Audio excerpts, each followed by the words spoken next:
Think you know what hieroglyphs are? A kind of ancient picture code where a bird means bird, a sun means sun, and everything else is basically decorative? Most people do, and it's a very reasonable assumption, because the signs are so beautiful that your brain immediately files them under art. But the truth is far stranger, and honestly a little funnier. For thousands of years, Egyptian scribes used a writing system where a picture could be a picture, a sound and a clue about meaning, all at the same time. A duck could be a duck, or it could be the consonants for a completely unrelated word, or it could quietly sit there at the end of a word like a librarian, reminding you which shelf the word belongs on. And the wild part is that by late antiquity, the ability to read that system didn't fade gradually like an old dialect. It practically snapped. The world ended up with temples full of text that nobody could sound out anymore. Imagine walking into a library where the books are still on the shelves, the ink is still dark, but the alphabet has become alien. That was Egypt, for more than a millennium. Before we dive in, I'd love to know where you're listening from and what time it is there. Drop a comment with your time and location. It's genuinely fascinating to see this quiet, global community tuning in from everywhere at once. Tonight, the story is about how hieroglyphs worked, how they were lost, and how they were found again, thanks to one broken slab of stone that had the audacity to be written 3 times in 3 different scripts. We'll follow that slab from a temple decree in 196 BC to a dusty wall in the Nile Delta, then into the hands of soldiers, scholars, rival geniuses, museum curators, and eventually even computer coders. And along the way, we'll meet the most helpful duck in the history of writing. In the year 196 BC, Egypt was not the Egypt of pharaohs building pyramids under a blazing old kingdom sun. It was Egypt as a Hellenistic kingdom, ruled by the Ptolemies, a Macedonian Greek dynasty that had taken power after Alexander the Great's conquests. The streets could sound like a layered conversation, Greek in administration and among elites, Egyptian in daily life, and the older ceremonial language still alive inside temple walls, chanted and carved with a sense of continuity that reached back thousands of years. On the throne sat Ptolemy V Epiphanes, and sat is generous, because he became king as a child in 204 BC. His early reign was a tense one. A major uprising, often called the Great Rebellion, simmered and flared across Egypt roughly from 204 to 186 BC. The kingdom was big, diverse, and not always thrilled to be governed by a Greek-speaking royal house headquartered in Alexandria. In that situation, legitimacy wasn't just a philosophical idea. It was a practical tool, like grain storage or armed patrols. The priests especially mattered. Temples were not only spiritual centers, they were economic engines, landowners, and keepers of local authority. If the priests endorsed the king's divine status, the state gained stability. If they withheld enthusiasm, the state gained headaches. So, a decree was issued by priests to honor Ptolemy V, commemorating the first anniversary of his coronation. It's the kind of document that, on paper, might sound like official flattery, but in context, it's closer to political engineering.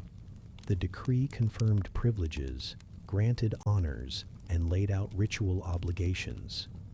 It also commanded that copies be set up in temples across the country. Not just one copy, but many, carved into stone so it would be durable and public. Archaeologists have identified 29 such Ptolemaic decrees carved on stone across Egypt, a whole network of royal messaging in hard limestone and granodiorite. And one of those copies is the most famous fragment of writing on Earth, the Rosetta Stone. Picture the original stela as a tall, upright slab in a temple precinct. In the heat of daytime, it would have held warmth like a living thing. In the evening, it would cool, and the carved grooves would darken with shadow. People could stand in front of it and read if they were literate in the appropriate script. And if they were the kind of person who read official decrees for fun, which, to be fair, has always been a niche audience. The text was carved in 3 parallel scripts, arranged in horizontal bands. The top band was hieroglyphic, formal, monumental, and associated with temple culture. The middle band was demotic, a later cursive Egyptian script used for administration, letters, receipts, and the daily business of people who actually had to keep track of things. The bottom band was ancient Greek, the administrative language of the Ptolemaic state, and the one most immediately readable to European scholars much later. On the surviving fragment, 14 lines of the hieroglyphic section remain. The demotic section preserves 32 lines. The Greek section is the longest, with 54 lines still visible. Even the layout makes a kind of social statement. Sacred tradition at the top, practical local literacy in the middle, and the language of the ruling dynasty at the bottom, as if the stone is politely acknowledging who currently signs the checks. This is where I have to say, gently, wait. It gets weirder, because the Rosetta Stone became famous not for where it stood, but for where it ended up. At some point, long after antiquity, the stela broke. Its edges snapped and eroded, the top part lost, the sides chipped. The clean authority of the decree turned into a jagged fragment. Then, it was reused as building material. There's something both ordinary and slightly insulting about that. A stone that once announced royal honors in 3 scripts, meant to be read in a temple, ended up functioning as a chunk of masonry in a fort wall. But that kind of recycling is extremely common in the archaeology of the Mediterranean world. Old monuments were convenient quarries. If you needed a block for a wall and a broken stela was lying around, the stela was going to have to accept its new career. Fast forward to July 1799, in the Nile Delta town of Rashid, known to Europeans as Rosetta. The place is humid, with river air that sticks to skin and cloth. The light off the water can feel sharp. Napoleon Bonaparte's French expedition to Egypt was underway, from 1798 to 1801, a campaign with military aims and a huge scholarly entourage. It is one of the more unusual combinations in history, an army and trailing behind it a large group of scientists, engineers, artists, and antiquarians, organized as the Commission des Sciences et des Arts. Imagine trying to invade strategically while also taking careful notes, making drawings, and having debates about the ancient world. It's ambitious. It's chaotic. It's very French. On 15 July 1799, French soldiers working on fortifications near Rashid, at a fort often associated with Fort Julian, uncovered a dark stone slab embedded in a wall. The surface was carved with lines of text. Not just one kind of text, but 3. The officer Pierre-François Bouchard inspected it and understood quickly that this was not an ordinary inscribed stone. He reported it. The scholars took notice. If you like your history to hinge on quiet moments, this is a good one. A soldier's spade, a scrape of sand, a sudden hard edge, and then the realization that the wall has been hiding a message in 3 scripts for centuries. The stone did not glow. It did not sing. It did not whisper secrets. It just sat there, stubbornly heavy, waiting for someone to notice that the same decree had been written in multiple ways.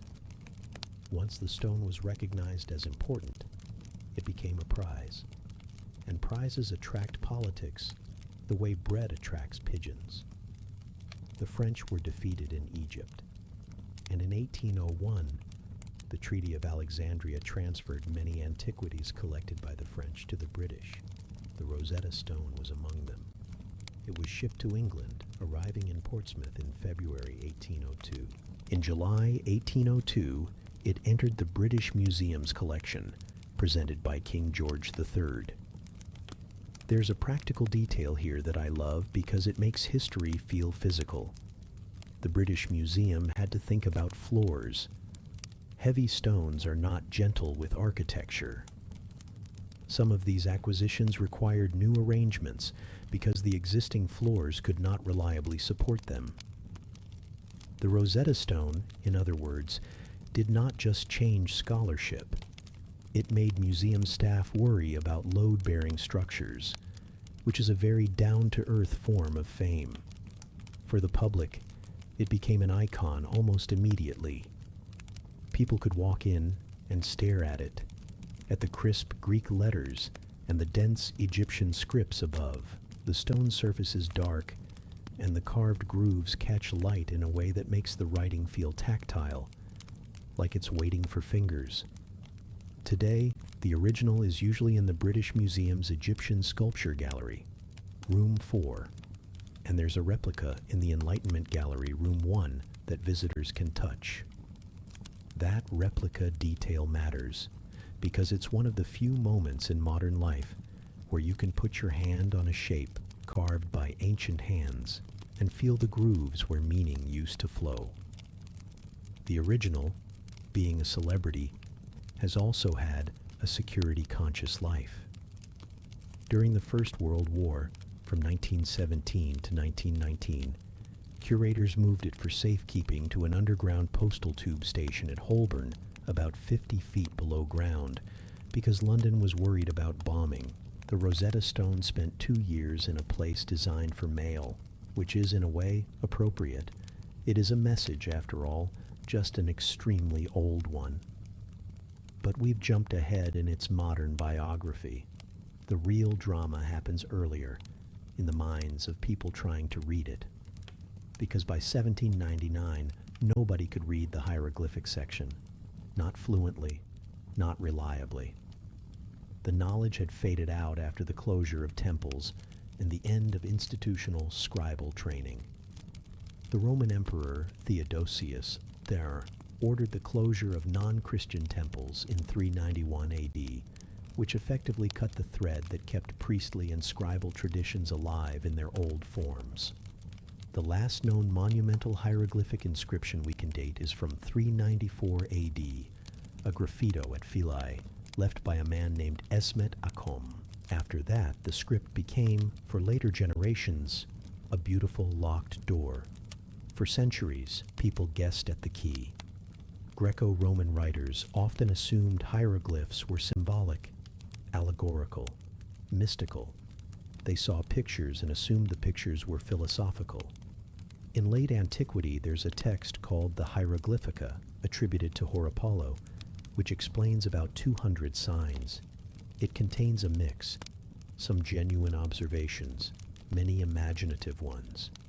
It's like reading a guidebook where a few restaurant recommendations are excellent and the rest are written by someone who has never eaten food but feels confident anyway. In early modern Europe, the Jesuit scholar Athanasius Kircher, in the 17th century, insisted that Coptic mattered and suspected phonetic elements existed, which was a valuable instinct.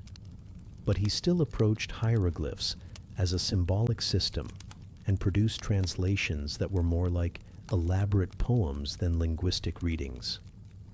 One small group of signs could become an entire paragraph of mystical meaning. If you've ever watched someone interpret a vague text message and spin it into a full emotional saga, you understand the method. Then the Rosetta Stone arrived with its Greek text sitting there like a plain-spoken friend in a room full of poets. Greek could be read. Greek gave names, official phrases, structure, and most importantly, it gave a controlled experiment. Here is the same decree, expressed 3 ways. If you can match parts, you can test hypotheses. You can stop guessing and start comparing. Scholars began to do what scholars do best. stare intensely at details, and disagree with each other. Sylvestre de Sacy, a French scholar, worked on the demotic text. Johann David Åkerblad, a Swedish diplomat and scholar, made early progress by identifying possible phonetic values in demotic, especially for proper names. If you think about it, names are the easiest foothold in a new writing system.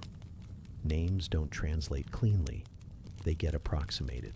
If the Greek says Ptolemy, then somewhere in the Egyptian scripts there should be something that corresponds to the sound pattern of Ptolemy, or at least its consonantal skeleton. And that brings us to one of the best inventions in the history of legibility, the cartouche. A cartouche is an oval frame that encloses royal names in hieroglyphic texts. It's like a name tag, except formal, sacred, and carved in stone. To a 19th century scholar staring at an unreadable script, cartouches were like neon signs saying, "Start here." Thomas Young, an English polymath, took that hint. Young is one of those historical figures who makes normal people feel lazy. He contributed to optics, helped explain the wave theory of light, and then, in his spare time, worked on Egyptian scripts. He noticed that cartouches likely contained royal names and used the Greek portion of the Rosetta Stone to guess which names should appear. Young identified that some hieroglyphs inside cartouches could represent phonetic sounds, at least for foreign names like Ptolemy. This was a major step because it contradicted the comfortable idea that hieroglyphs were purely symbolic. If a picture of a lion could stand for the sound L, then the system was not just art, it was language. But you're probably thinking, fine, maybe they used sound values for foreign names, like a special exception, like writing McDonald's in a different script on a sign. That was the common compromise. Scholars could accept phonetics for Greek rulers while keeping the rest of Egypt safely mystical. Here's the part that will surprise you. The system was phonetic far beyond foreign names. The phonetic principle was not a quirky add-on. It was built into how Egyptian writing worked. To see that, we have to step away from the Rosetta Stone for a moment and visit the scribes themselves in imagination, in a training room that smells of reed pens, ink, and sun-warmed papyrus. Hieroglyphs were not a simple alphabet. They were a mixed system.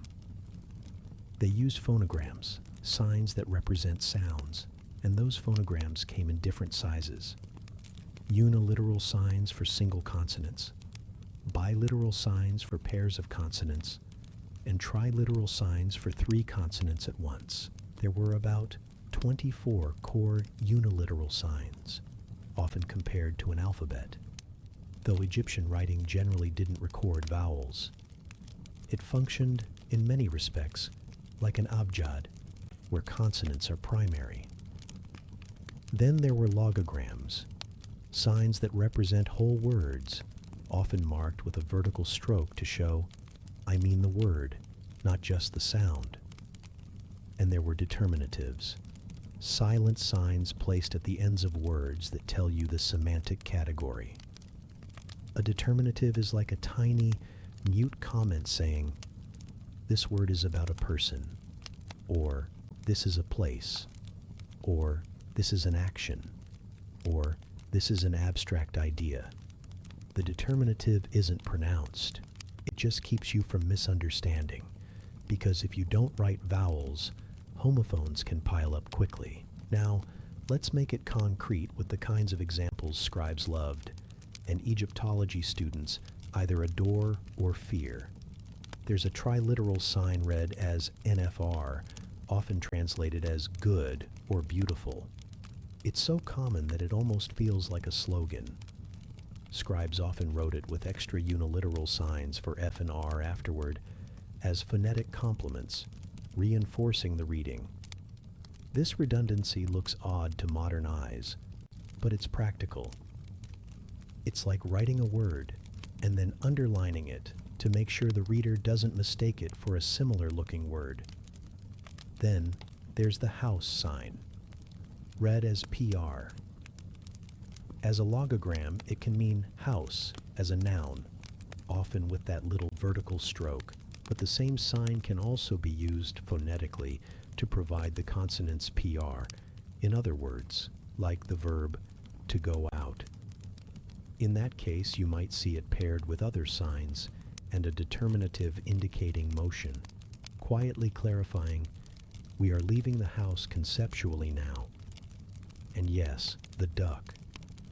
The pintail duck sign can be read as S because those consonants corresponded to the Egyptian word for that duck. That's the rebus principle. A picture stands for the sounds of its name, not necessarily the meaning of the picture. Once you allow that, the system becomes flexible. A duck can help spell words that have nothing to do with birds, because the duck is lending its consonants like a neighbor lending sugar. This is why early interpreters got so tangled. The same sign could be used in multiple ways. A picture could be literal, phonetic, or a determinative. It could do one job in one word and a different job in the next. If you expect a tidy one-to-one code, you will feel personally offended by the duck. And the writing was arranged not just in lines, but in aesthetic groupings called quadrats, little squarish clusters where signs were balanced for visual harmony. Scribes thought about beauty and clarity together. A line of hieroglyphs is language, but it is also composition. Signs can face left or right, and you read toward the faces. The text is, in a sense, looking at you and telling you which direction to begin, like an ancient signpost with excellent cheekbones. At this point in the story, another retention-worthy twist appears. Hieroglyphs were not one frozen system. They evolved for millennia. The earliest roots of Egyptian writing stretch into the 4th millennium BC, in proto-literate phases where symbols on pottery and labels begin to act like administrative markers. Finds at Abydos include tags and labels dated roughly to 3400-3200 BC, suggesting early writing-like systems emerging around the same broad era as early Mesopotamian writing. The debate over origins is lively. Did the idea of writing diffuse from Mesopotamia to Egypt, or did Egypt develop writing independently? There's room for nuance, and many scholars accept that the concept could travel while the signs themselves were distinctly local, full of nilotic flora and fauna, a reed, a crocodile, a familiar bird. The environment shows up in the script. By the Second Dynasty, around the 28th or 27th century BC, we have evidence of full sentences, language clearly expressed. Over time, the sign inventory shifted. Old Kingdom writing used roughly around 1,000 graphemes in typical repertoires. Middle Kingdom practice standardized somewhat, often counted around 750 to 850 signs. Then the Ptolemaic period, much later, expanded the repertoire dramatically, with inventories reaching into the thousands, sometimes cited up to about 5,000 signs. The system could be conservative and inventive at once, keeping older spellings while also generating new, ornate forms. So when the Rosetta Stone was carved in 196 BC, it came from a mature, sophisticated tradition. It wasn't a primitive picture script. It was the product of an extremely long scribal culture, trained in conventions, redundancies, and beauty. And then, within a few centuries, it fell out of use. The last dated hieroglyphic inscription at Philae in 394 AD is often treated as a symbolic endpoint. Imagine being the person who carved that last inscription, not knowing you were the last. You are doing your job, arranging signs into balanced quadrats, carving with practiced pressure into stone, hearing the scrape and tap of tools, and assuming the tradition will continue, because it always has. History rarely warns you when you're standing at an edge. Now back to the 19th century, where the edge is in the opposite direction, the beginning of reading again. Europe's scholars now had the Rosetta Stone's Greek text as a map. The Greek described a decree honoring Ptolemy Thebe, laid out in formal language. If you know the destination, you can start matching landmarks. Repeated phrases like the king and the priests should correspond to repeated sequences in demotic and hieroglyphs. Royal names should appear in cartouches. Titles should recur. This is where the work becomes painstaking in a way that is, oddly, soothing to imagine. Pages of copies, careful drawings, inked reproductions. Scholars in quiet rooms under lamplight, with stacks of correspondence, the scratch of quills, the rustle of paper, the patience required to notice that two clusters of signs recur in the same place relative to Greek phrases. Around this stage, a compelling subplot emerges, because decipherment is never just logic. It's also pride. Thomas Young's work showed that some cartouche signs were phonetic. He identified values connected to Ptolemy's name. But the most decisive breakthrough came from Jean-François Champollion, a French scholar with an intense knowledge of Coptic, the later stage of Egyptian written in Greek letters with a few extra signs. Coptic mattered because it preserved vocabulary and structures that could link ancient Egyptian to something known. Champollion could look at patterns, propose consonants, and test them against Coptic words. This is the part where the story feels like a detective finding a witness who speaks a related dialect. Not identical, but close enough to recognize family resemblance. Champollion's insight was that hieroglyphs were figurative, symbolic, and phonetic all at once, and that phonetic writing was not limited to foreign names.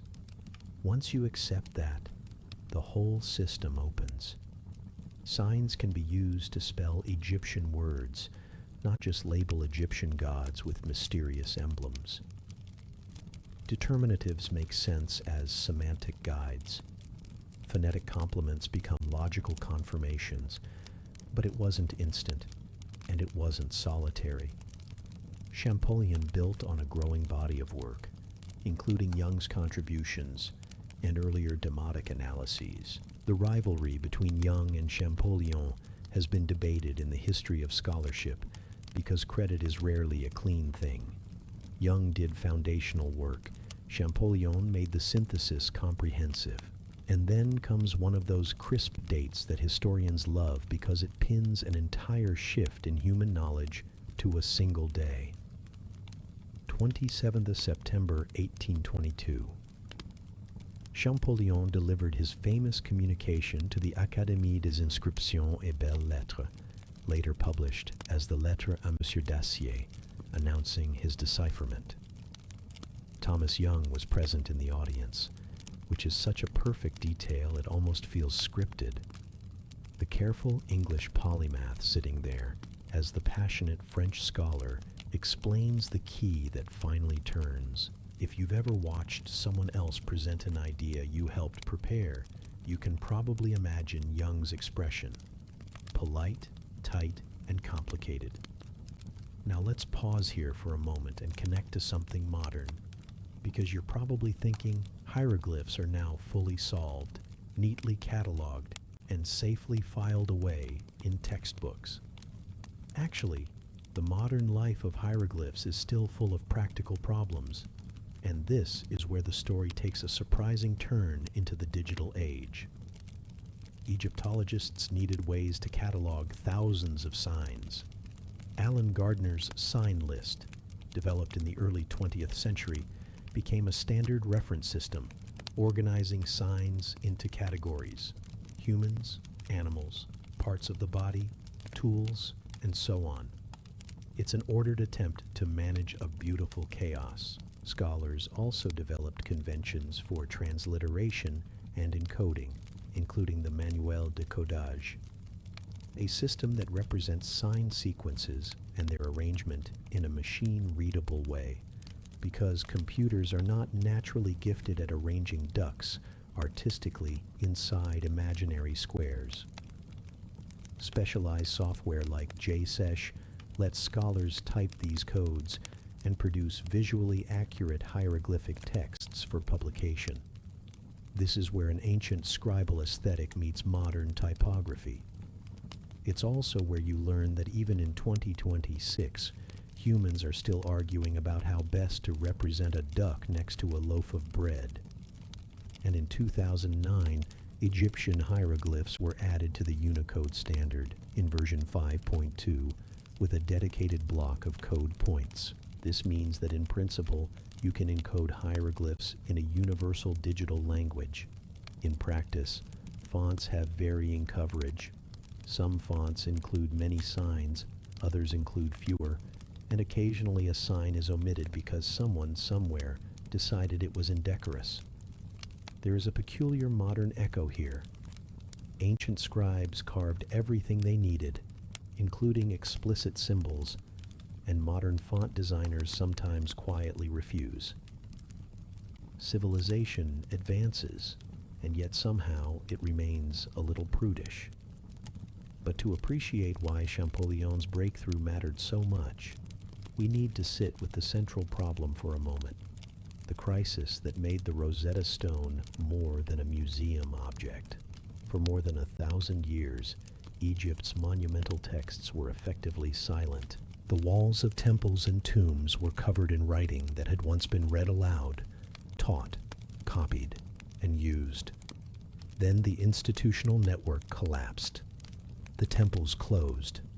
The priestly schools ended. The scribal chain broke. Later visitors could admire the images, misunderstand them, or project fantasies onto them. But the voices behind the signs were inaccessible. And when Europeans began collecting Egyptian objects and filling cabinets of curiosity, they were collecting texts they could not read. Imagine buying books by the crate, shelving them proudly, and never being able to open one. Scholars tried symbolic interpretations. They tried mystical readings. They tried forcing the script into their own expectations, like trying to play a harp with a spoon. The Rosetta Stone seemed like the perfect solution because it was trilingual. And yet, for years, even with Greek as a guide, the work was slow, full of false starts. Some people insisted hieroglyphs could not be phonetic, except for foreign names. Others thought the system must be purely ideographic, a kind of picture philosophy. The result was a scholarly traffic jam. Bright minds, limited evidence, strong opinions, and the constant temptation to declare victory early. You can almost feel the pressure. Museums acquiring artifacts, national pride invested in discoveries, scholars writing letters, publishing partial results, defending their methods. It's the 19th century version of a modern race, to decode something before someone else does, except with more ink stains and fewer podcasts. And there was another complication, easy to overlook. Even if you accept phonetics, Egyptian writing doesn't record vowels in a straightforward way. So you can't simply sound out a word like you would in a modern alphabet. You have to reconstruct. You have to compare. You have to use Coptic. You have to accept that spelling can be redundant, conservative, and variable, and that the same word can be written in more than one legitimate way. It's like learning a language where the dictionary keeps shrugging and saying, this is one way we do it, but also other ways. This is why Champollion's use of Coptic was so decisive. Coptic preserved the Egyptian language in a later form, written mostly with Greek letters, and it carried forward enough vocabulary and structure to act as a bridge. Champollion could take consonantal patterns from hieroglyphs, propose values, and test them against Coptic words. The script became not just a code, but a living linguistic system connected across time. In 1822, When Champollion presented his findings, the solution was not a single aha moment, so much as the locking together of many parts: cartouches, phonetic values, Coptic knowledge, and a willingness to treat hieroglyphs as writing, not as decoration or mystical shorthand. It was a human solution in the best sense, built from previous work, argued, tested, refined, and finally spoken aloud in a room full of other humans who had their own pride at stake. Once the key turned, the consequences were immediate and enormous. The discipline of Egyptology began to form in its modern sense. Inscriptions could be read. Names of kings, once guessed at from Greek historians, could be confirmed on monuments. Religious texts, administrative records, and funerary spells could be translated and studied. Monuments became documents. Walls became archives. And the Rosetta Stone, that broken piece of a larger decree, became the emblem of it all. There's a gentle irony here that's worth holding on to. The decree on the stone was, in its own time, a political instrument meant to stabilize a young king's legitimacy during unrest. It was meant to be displayed in temples, a kind of official announcement carved in permanence. Its authors likely hoped people would read it, nod approvingly, and keep the ritual machinery running smoothly. Instead, its greatest audience arrived 2,000 years later, and not to praise Ptolemy Thebe, but to recover the ability to read an entire civilization's writing. Even Champollion, after his breakthrough, enjoyed demonstrating the practical power of it. He once inscribed a copy of his work with hieroglyphs spelling out a message meaning, "To my friend Dubois," a little flourish that says, in effect, "Yes, I can do this now." It's both scholarly and deeply human, the urge to sign your achievement, to leave a personal mark in the very medium you've unlocked. The Rosetta Stone story also sits inside broader questions that still matter. It was discovered during a military campaign, transferred under a treaty after defeat, and displayed for generations in London. It has become central to debates about antiquities, imperial rivalry, museum ethics, and cultural patrimony. The object is ancient, but its modern biography is very much part of modern history. It's a reminder that artifacts don't just belong to their original moment, they accumulate meanings as they move. And the writing system it unlocked has an afterlife even beyond museums and universities. Hieroglyphs influenced later scripts indirectly through simplified signs in Proto-Sinaitic contexts that fed into Phoenician and then into the Greek alphabet, and from Greek into Latin, and so on. The family tree of writing is complicated, and not every branch is direct. But it's striking to consider that an ancient Egyptian habit of using pictures to represent sounds helped shape how large parts of the world now record language. Meanwhile, scholars continue to work with the immense surviving corpus of Egyptian texts, estimated at roughly 5 million words in a core count, and up to around 10 million if you include duplicates and repeated compositions. The early 20th century Wörterbuch der ägyptischen Sprache compiled an enormous lexical archive with around 1.5 to 1 million entries on slips, a monument of scholarship made of paper rather than stone. It's comforting, in a way, to realize that even after the big breakthrough, the work stayed patient and incremental. Decipherment opened the door, but the room inside was vast. So when you look at hieroglyphs now, you can see them in layers. You can see the ancient scribe balancing signs into a neat quadrat, thinking about beauty as much as legibility. You can see the priestly decree writers of 196 BC trying to stabilize a kingdom by carving legitimacy into stone in 3 scripts. You can see the wall builders who treated the broken stela as convenient masonry. You can see a French officer in 1799 noticing the strange power of a trilingual text. You can see Young and Champollion, brilliant in different ways, circling the problem from different angles, one methodical, one expansive, both stubborn enough to keep going. And if you want, you can even see a modern typographer squinting at a screen in mild despair, trying to get a duck and a loaf of bread to align properly in a digital square. Some parts of the human experience really don't change. I hope you enjoyed this slow walk through the world of hieroglyphs, from temple stone to museum gallery to Unicode code points. If you haven't already, let me know in the comments what time it is, where you are, and where you're listening from. And next time you see a line of hieroglyphs, you'll know that the pictures aren't just pictures. They're sounds, meanings, and clues, waiting patiently, like they did for centuries, for someone to learn how to read them again.